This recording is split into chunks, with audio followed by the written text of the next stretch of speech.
삶의 보람을 느끼다. 8.15 해방을 맞이하기 얼마 전의 일이다. 나는 황해도에서 북으로 가는 기차 3등실에 몸을 실었다. 겨우 자리를 잡고 보니 내 앞에는 참으로 처참한 모습을 한 세 식구가 앉아 있는 것이었다. 차창 쪽으로 기대 앉은 사람은 35, 6세쯤 되었을까.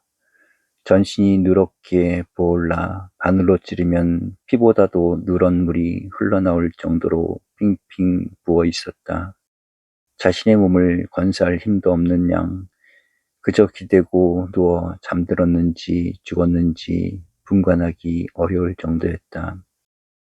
이편에 앉은 아내 되는 사람은 초라한 옷차림에 세수도 못한 듯 까맣게 탔고 바짝 여윈 얼굴과 몸 모습으로 남편에게 항시 주의를 게을리하지 못하고 있다. 혹시나 싶어 여보하고 찾아 대답이 없으면 발을 흔들어 본다. 남편은 아직 살아있다는 표시로 눈을 떠 보인다. 말을 할 기력도 완전히 잃어버린 모양이다. 두 부부 사이에는 6살쯤 났을까 싶은 남자애가 끼어앉아 알맹이는 하나도 남지 않은 옥수수 속을 씹어가며 때가 진득진득 낀 얼굴과 손을 움직이고 있었다. 차마 볼 수 없는 처참한 모습이었다. 내 옆에 자리를 잡고 있던 손님도 나나 마찬가지 충격을 받은 모양이다. 아니 어떻게 된 것입니까? 무슨 일이 있었어요? 라고 물었다. 그 아내 되는 사람이 띄엄띄엄 말하는 것을 종합해보면 대략 이러한 이야기였다.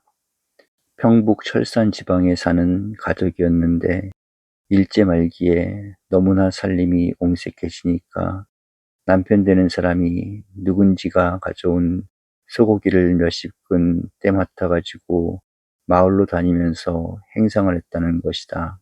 그것이 어떻게 경찰에 알려져 붙들리게 되었고 밀도를 방조했다는 제목으로 9개월형을 언도받았다는 것이다. 얼마 후 대전 형무소로 이감이 되었는데 형무소 안에서 병을 얻어 막심한 고생을 겪다가 거의 죽을 상태에 이르게 되니까 와서 데려가라는 편지를 받고 지금 집으로 가는 중이라는 얘기였다. 나는 그가 고향까지 갈 수 있었는지 혹은 도중에 세상을 떠나지나 않았는지 지금도 알 수가 없다. 나는 얼마 후에 기차에서 내려 집으로 오면서 이런 생각에 잠겨버렸다. 도대체 저렇게 굶주리고 헐벗은 동포들이 얼마든지 있는데 내가 그들을 위하여 할 수 있는 일이란 무엇인가?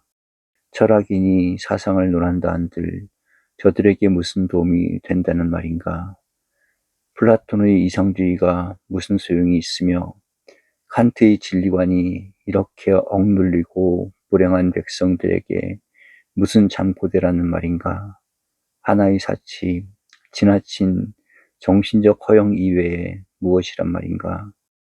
차라리 경제나 정치를 연구했더라면 저들을 위하여 노력이나 해보고 애라도 써볼 길이 있지 않는가? 이제 내가 무슨 얼굴로 저들을 대하며 버림받는 형제들에게 도와줄 일이 무엇인가 하는 생각이었다. 나는 자신의 무능을 느꼈고 스스로의 죄책을 뼈저리게 깨달았다. 아마 이러한 생각들이 원인이 되어서 2년 동안 고향에서 농촌운동을 하게 되었는지도 모른다. 나는 이러한 생각을 항시 계속하고 있는 것은 아니다. 어렴풋이 이러한 정신적 중압감을 풀거나 해결짓지는 못하고 있다. 역시 자신의 삶의 보람, 가장 긴박한 봉사를 하고 있다는 신념과 자부심을 가지지는 못하면서 여러 해를 보내왔다. 그러던 것이 바로 4년 전의 일이다. 상당히 추운 겨울날 어느 형무소에서 손님이 한 분 찾아왔다.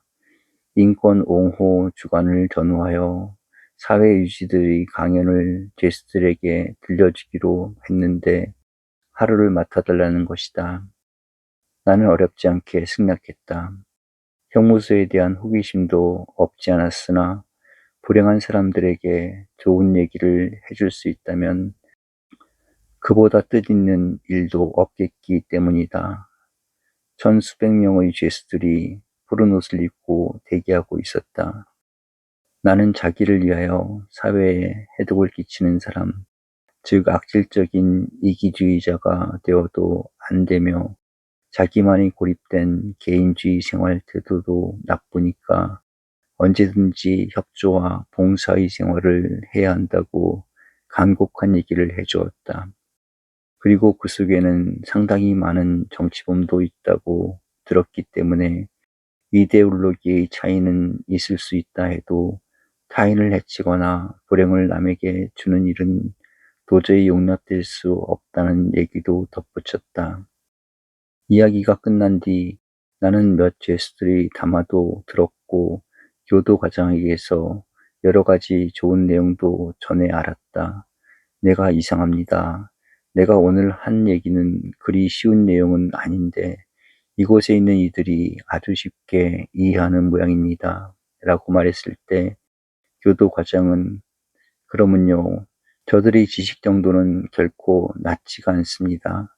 대부분의 죄수들은 지금 말씀하신 것보다 더 무게 있는 내용을 얘기해 주어도 잘 알아듣습니다. 라는 것이다. 그렇다. 역시 그들이 범죄하고 스스로의 고귀한 자유를 버린 것은 그들의 빈곤, 굶주림 때문만은 아니었다.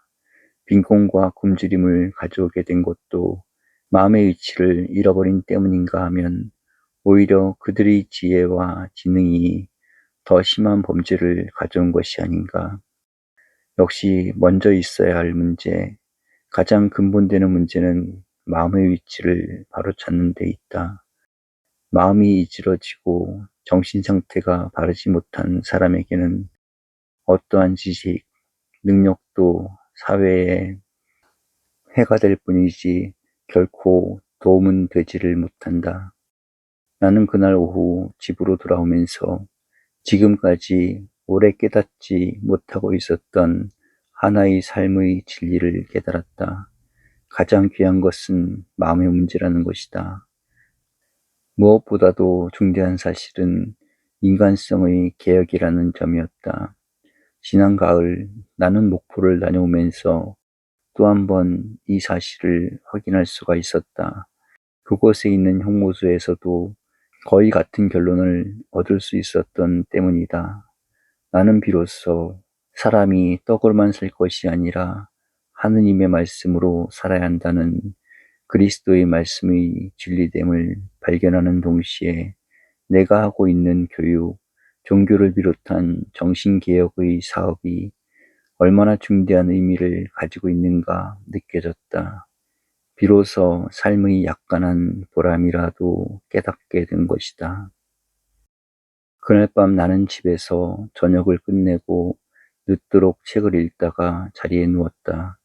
그런데 이상스럽게도 눈만 감으면 그 푸른 옷을 입은 죄수의 얼굴들이 가득히 떠오른다. 얼굴 또 얼굴이었다. 표정도 없이 웃지도 울지도 않는 얼굴들이었다.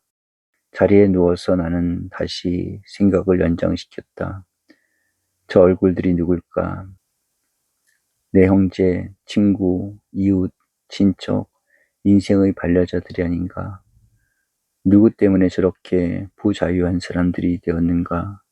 나와 나의 벗들, 정치적인 영도자의 무능, 사회적 지도자의 결핍, 성의 없는 교육자, 참뜻을 저버린 종교가, 향락과 무력에 붙잡힌 잘못된 인간들이 대가를 지불하고 있는 이들이 바로 저들이 아닌가. 우리는 우리들의 모든 잘못을 저들에게만 책임지고 있는 것이 아닐까. 이렇게 생각하면서 잠을 청했으나 내 눈앞에 어른거리는 한 사람 한 사람의 얼굴들은 점점 뚜렷이 나타나는 아버지, 동생들, 사촌들, 친구들, 동창생들, 이웃 사람들의 얼굴이었다. 그렇다. 인류는 모두가 한 형제다.